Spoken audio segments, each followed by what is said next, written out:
In contact, जब दो bodies contact में है तब उनकी इंटरेक्शन की वजह से और इनकी रिलेटिव मोशन की वजह से एक फोर्स डेवलप होता है, उसको बोलते हैं हम in opposite direction of motion. Motion इधर हो रहा है तो उसका फ्रिक्शन कहां होगा, पीछे की ओर होगा, फ्रिक्शन होगा पीछे, ठीक है। तो अब सबसे पहले जाते हैं इसके टाइप नंबर 1 में, static friction. Type number 1 that is static friction. आता नीट लक्षात घ्या, स्टॅटिक फ्रिक्शन कशाला म्हणणार आपण। अब स्टॅटिक का डेफिनेशन कैसे आता है, what is the static force of friction, the opposite force which come into play, ठीक है। झाला असं तरी आपण त्याला रिपीट करू, opposite force which come into play when two bodies in contact and one body is try to move. एक body क्या कर रही है, दूसरे बॉडी के ऊपर ट्राई कर रही है मूव करने के लिए, तब उस केस में हम क्या करते हैं, अब मूव नहीं हो रहा है लेकिन at motion is not start, motion अभी भी स्टार्ट नहीं हो रहा है। देखो सिंपल एग्जांपल है, मैं यही डेमोन्स्ट्रेशन आपको यहाँ पे दिखाता हूँ। ये देखो हम क्या करते हैं, ये ऐसी डायग्राम के साथ कंसीडर करते हैं, ये प्लेन कोई हॉरिजॉन्टल सरफेस है और यहाँ पे लगा दिया है मैंने पुली, ये ऐसे, ये यहाँ पे पुली है और यहाँ पे रख दिया है एक ब्लॉक। देखो एग्जाम्पल के साथ अभी आपको ये क्लियर हो जाएगा। और यहाँ पे ये होगा विंग, ये विंग जनरली क्या किया मैंने, इस ब्लॉक को ऐसे रखा है, इस तरह ये ब्लॉक को रखा है इस तरह। आप क्या करेंगे, इसके अंदर वेट को ऐड करते जाएंगे। जैसे ही थोड़ा सा वेट हम इसके अंदर ऐड करते हैं, देखो ये कैसे, ये यहाँ पे प्लेन हॉरिजॉन्टल सरफेस के ऊपर, अब जैसे जैसे आप क्या करते हो इसके अंदर वेट अटैच करेंगे। पहला वेट अटैच किया और इसमें कोई मोशन ही नहीं आया, मैंने इसके अंदर कुछ वेट रखा, ये आगे नहीं जा रहा, तो अब ये जो हम इसके ऊपर फोर्स लगा रहे हैं, तो वो फोर्स कहां जा रही है, फोर्स कहां जा रही है, वो इसे बैलेंस कर रही है। देखो अभी ये मूव नहीं हो रहा है, तो यहाँ पे तो हमने कुछ मास अटैच किया है, इसके अंदर कुछ मास अटैच किया। सिंपल एग्जांपल होगा, सिंपल एग्जांपल, ये ऐसा मैंने सवेरे बोला था, कोई बॉक्स है, बड़ा सा बॉक्स है, ये ऐसा, आप क्या कर रहे हो, इस बॉक्स को पुश करना चाह रहे हो, इसको पुश कर रहे हो, इस बॉक्स। अब ये बॉक्स के ऊपर आपने फोर्स लगा दिया, लेकिन बॉक्स में कोई मूवमेंट नहीं बनी, बॉक्स में कोई मूवमेंट नहीं बनी। मग आता काय केलं तुम्ही, अजून थोडंसं जास्त जेवून घेऊन गेले, आता चला जय बजरंगबली, आता सगळा फोर्स लावला, आता फोर्स लावला देना। अब ऐसे केस में क्या किया, आपने बहुत सारा एफर्ट्स दिया, फोर्स लगा दिया, तो ऐसे केस में क्या हुआ, ये कपड़ है अब थोड़ी पुश हुई, फिर से जगह पे हल्ला, परत जागेवर आला। तो अशा केस में तुम्ही जो फोर्स लावला, आपने जो फोर्स लगा, पहले फर्स्ट फोर्स जो लगा रहे थे आप, फोर्स लगा रहे थे, उसके अंदर कोई मूवमेंट नहीं हो रहा था, तो ये बॉक्स की टेंडेंसी क्या थी, according to Newton first law, remaining present state of rest, ये एज इट इज रहना चाह रहा था, एज इट इज। तो आपने उसका मोशन चेंज करने के लिए आपने लगा दिया फोर्स इसके ऊपर इस डायरेक्शन में, इसने क्या किया, उसको अपोज कर दिया, मोशन को अपोज कर दिया, तो नेट फोर्स कितनी बनी, 0 बन गया, इसके अंदर का नेट फोर्स बन गया 0। आप क्या कर रहे हैं, स्लोली फोर्स को बढ़ा रहे हैं, ठीक है। अब एक जग रहा था, अब ये दूसरा उसको सपोर्टिंग में दूसरा आया, ये बोला मैं भी पुश कर रहा हूं। अब ये दोनों मिला के क्या कर रहे हैं, इस बॉडी को पुश करना चाह रहे हैं। अब इन्होंने क्या किया, इस बॉडी के ऊपर इतना फोर्स लगा दिया, इतना फोर्स लगा दिया कि अब ये बॉडी मोशन के लिए रेडी है, अब ये आगे जाएगा, इतना फोर्स लगा दिया। लेकिन उसके पहले हो क्या रहा था, ये जो फर्स्ट पर्सन था, ये फोर्स लगा रहा था, तो आगे क्यों नहीं जा रहा था, क्योंकि उसकी नॉर्मल रिएक्शन जो एफएस है वो पीछे मिल रहा था।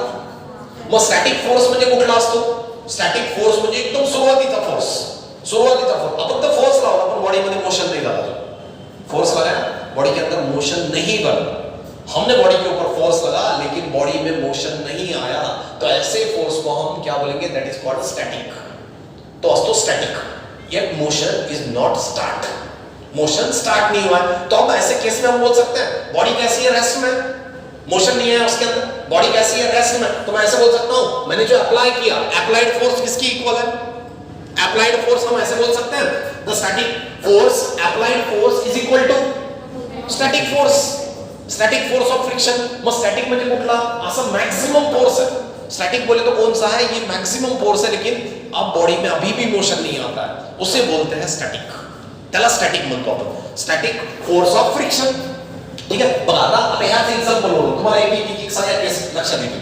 पहिला आपण काय म्हटलं, अब इसके अंदर मैंने स्लॉटेड वेट लगा दिया, आप वेट लगा दिए तो ये वेट क्या करेंगे, इस रोड के अंदर टेंशन लाएंगे।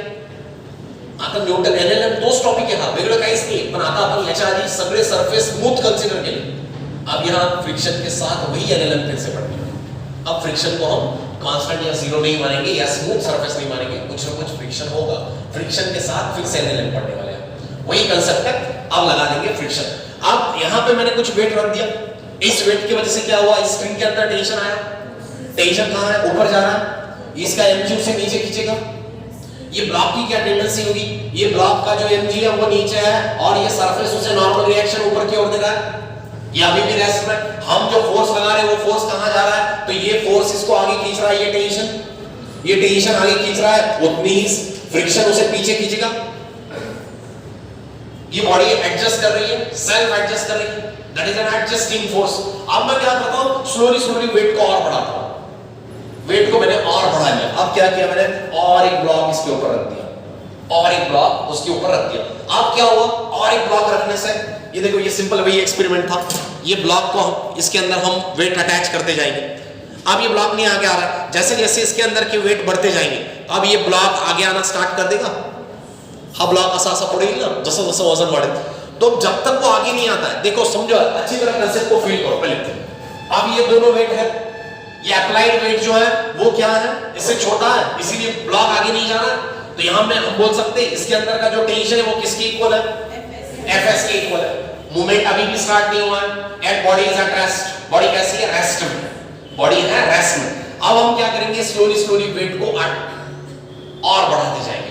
अब हमने इतना वेट अटैच कर लिया या फिर इतना वेट हमने बढ़ा दिया कि अब क्या होगा, नाउ थोड़ा 1 ग्राम भी मैं बढ़ाता हूं तो ये बॉडी आगे स्लाइड करेगी। देखो मैं जो बोल रहा हूं समझो, अभी कंसेप्ट को अच्छी तरह समझो। अब मैंने इतना वेट अटैच किया है इस ब्लॉक के अंदर, इस पुली के अंदर, याच्यामध्ये मी एवढा फोर्स लावलाय की आता एक अर्धा ग्राम जरी वाढवलं मी की ब्लॉक पुढे ओढतो, ब्लॉक आगे खींचा जाएगा। तो यहां जो फोर्स है वो मैक्सिमम फोर्स है, मैक्सिमम, या फिर हम ऐसे बोलेंगे max value of static friction, stat की मॅक्स व्हॅल्यू। स्टॅट म्हणजे काय होतं, स्टॅटिक म्हणजे आपण एवढा बॉडीवर फोर्स लावायचो की बॉडी मोशन मध्ये नाही यायची, पण आता आपण इतका मॅक्सिमम फोर्स लावला की आता बॉडी मोशन में आने वाली है। तो हम ऐसे बोल सकते हैं Fs का मैक्स वैल्यू ऑफ Fs का max value, that is called limiting force of friction. त्याला काय म्हणायचं, लिमिटिंग, उसको दिखाएंगे हम Fl से, Fl। अब Fl में क्या होगा, जब बॉडी का स्टैटिक का वैल्यू मैक्स होगा, अब बॉडी मोशन के लिए रेडी हो जाएगी, that is called limiting force of static friction. आता लिमिटिंगला कसं डिफाइन करायचं वर्ड्स मध्ये बघा, if the applied force is increase, applied force को मैं बढ़ाते जा रहा हूं, if the applied force is increase, static friction is also increase. ये पीछे खींचने वाला, इसको मैं जितना बढ़ाऊंगा तो ये पीछे खींचने वाला और बढ़ेगा।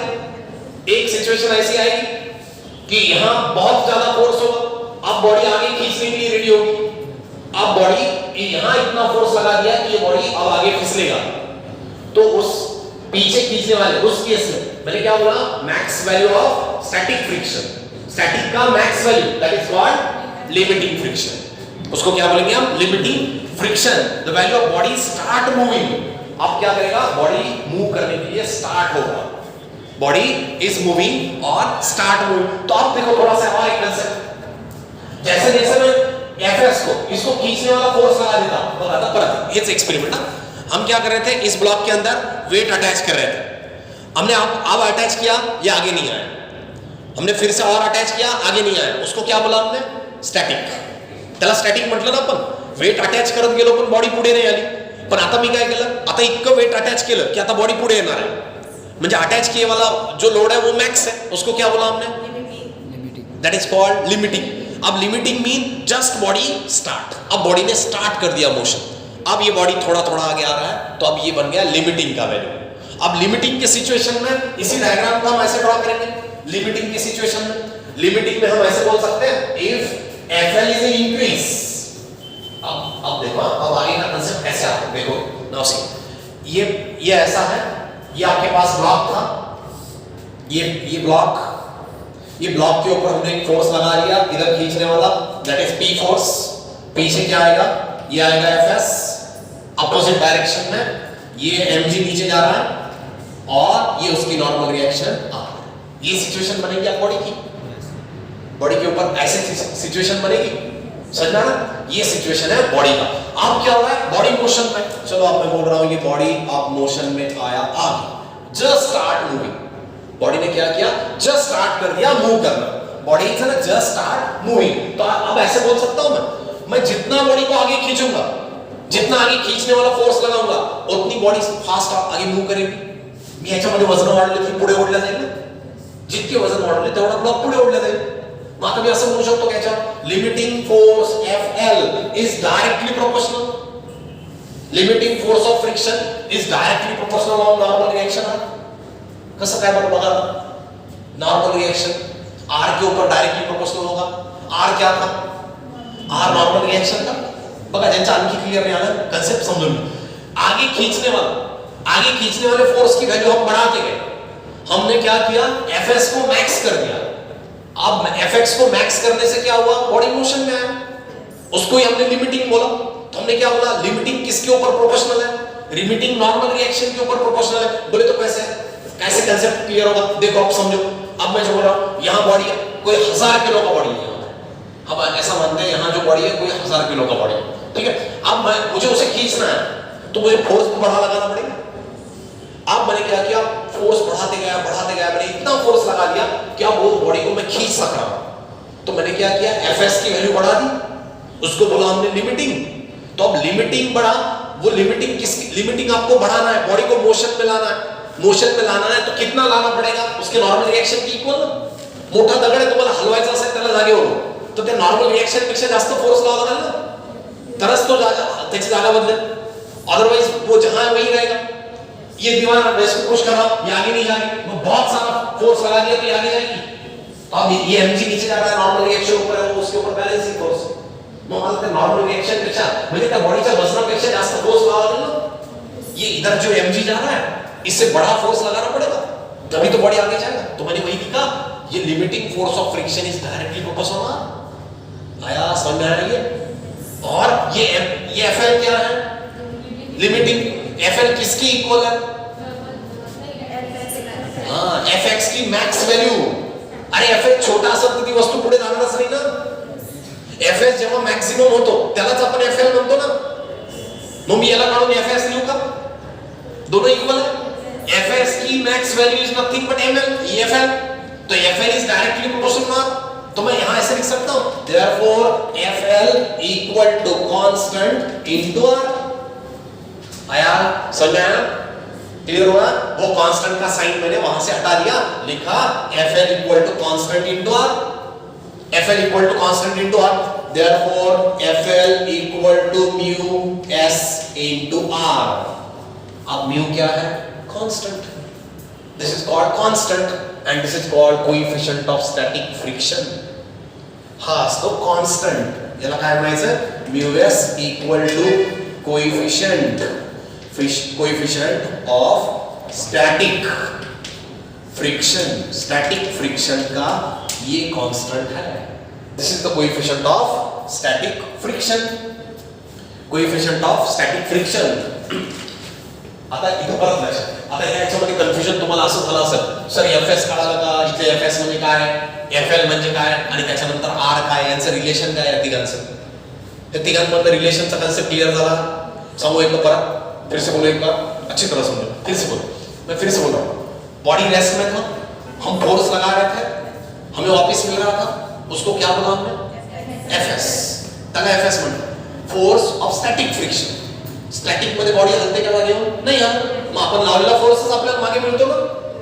मग आपण स्टॅटिकची व्हॅल्यू वाढवत गेलो, हम स्टॅटिक की वैल्यू बढ़ाते गए. तो हमने इतनी बढ़ाई कि आप बॉडी मोशन के लिए रेडी बना. उस वैल्यू को क्या बोला, लिमिटिंग फ्रिक्शन. त्याला लिमिटिंग म्हटलं ना आपण, that is called limiting friction. अब लिमिटिंग फ्रिक्शन के बाद और थोड़ा फोर्स लगा दिया, अब बॉडी मोशन में भाग रहा है, आप मोशन में भाग रहा है. तो लिमिटिंग फोर्स ऑफ फ्रिक्शन जो है, बॉडी को आपको मोशन में लाना है, तो आपको क्या करना पड़ेगा, उसके नॉर्मल रिएक्शन से ज्यादा फोर्स लगाना पड़ेगा ना. नहीं तो वो तो जहां है वही रहेगा, वो उसकी पोजीशन ही चेंज नहीं करेगा. तो हमने क्या बोला, हम FL जितना लगाएंगे वो डायरेक्टली प्रोपोर्शनल होगा उसके नॉर्मल रिएक्शन के ऊपर. तो हमने लिखा FL इज डायरेक्टली प्रोपोर्शनल. यहां जो कांस्टेंट बना उसको क्या बोला, mu s is called coefficient of static friction. हाँ कोएफिशिएंट है, कांस्टेंट है, कोएफिशिएंट ऑफ स्टैटिक फ्रिक्शन. तो मैं यही फार्मूला वैसे लिखूं, therefore mu s equal to Fn च्या जागेवर मी F पण घेऊ शकतो, F अपॉन R. ये मिला मुझे फार्मूला. This is called coefficient of static friction. Mu s equal to F upon R. आला फॉर्म्युला कसा आला? Mu s equal to F upon R. F क्या है यहाँ पे? एफ इज कॉल्ड हाँ लिमिटिंग फोर्स किंवा max value of static friction. Static friction की मैक्स वैल्यू या फिर बोलेंगे limiting force of friction. R क्या है?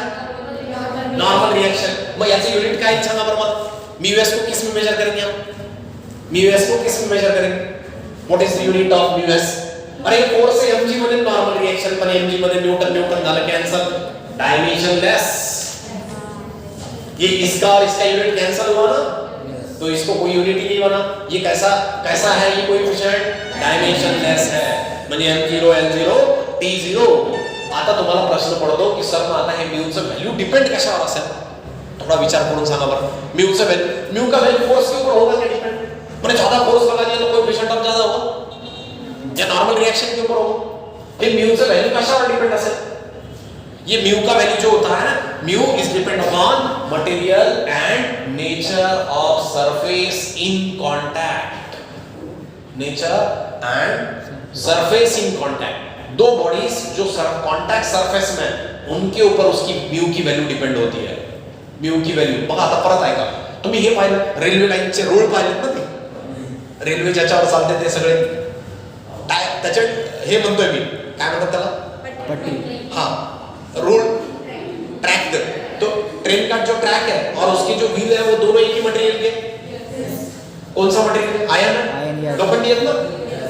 त्याचं स्टॅटिक फ्रिक्शन किती असतं माहिती का? कोएफिशिएंट ऑफ स्टॅटिक फ्रिक्शन उसका वैल्यू होता है आयन के लिए म्यू एस होता है 0.58. ये होता है उसका. आप देखो फिर से कांसेप्ट समझो. कांसेप्ट को आप अच्छी तरह समझो.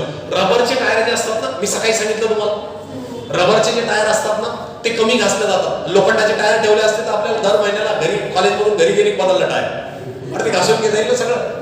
ठीक है. तो यहाँ क्या होगा? इनके कोएफिशिएंट ऑफ स्टॅटिक फ्रिक्शन म्हणजे कुठलं? स्टॅटिक म्हणजे सुरुवातीचं, स्टार्टिंग का. और याद रखेंगे इसका वैल्यू हमेशा क्या होगा? बड़ा होगा.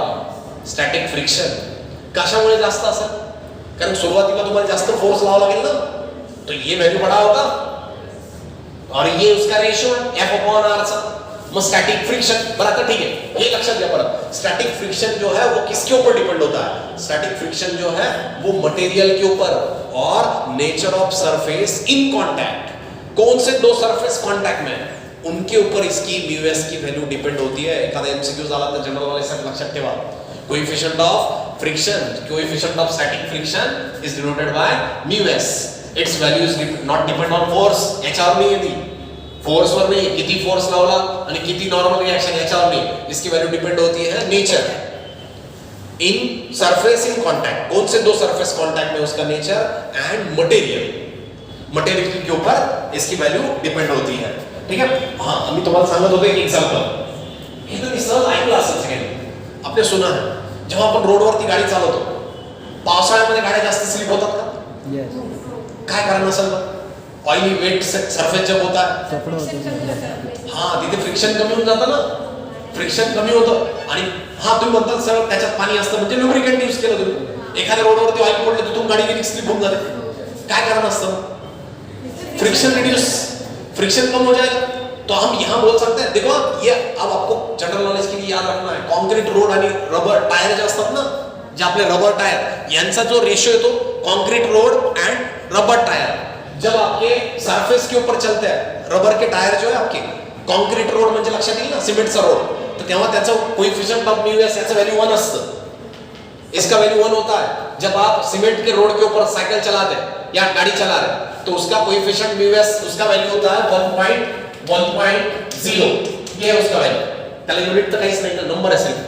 डायमेंशन लेस है ना, अभी देखा ना आपने ये क्वांटिटी कैसी है, डायमेंशन लेस है. आता हेच त्याच्यामध्ये जर पाणी पडलं, सिमेंटच्या रोडवर पाणी पडलं आणि तुम्ही तेव्हा सायकल चालवताय किंवा गाडी चालवताय तेव्हा या म्यू एस ची व्हॅल्यू असते 0.7. म्हणजे फ्रिक्शन कमी झालं का? तर कमी झालं ना. 1.0 होतं, अब 0.7 है. फ्रिक्शन कम होगा तो आप गिरने की चांसेस बढ़ेंगे. फ्रिक्शन कमी झालं तर तुम्ही स्लिप होणार ना. लक्षात आहे, जेव्हा ऑइल पडलं असेल किंवा पानी पडलं असेल, वेट सरफेस होगा तो उस केस में फ्रिक्शन घटता है. फ्रिक्शन घटेगा तो गाड़ी स्लिप हो जाएगी. क्लियर हो रहा है यहाँ पर? ये होता है concrete road and rubber tyre when and wet, वो वेट होगा, और जब वो ड्राई होंगे तब ये होता है उसका coefficient of static friction between rubber tyre and road surface. ये होता है जब ड्राय रोड सरफेस होंगे तब के लिए। चलो ये कंसेप्ट क्लियर हुआ स्टॅटिक फ्रिक्शन कसं, त्याला डेफिनेशन वर्ड्स मध्ये ठेवायचं, लक्षात कसं ठेवणार, वर्ड्स मध्ये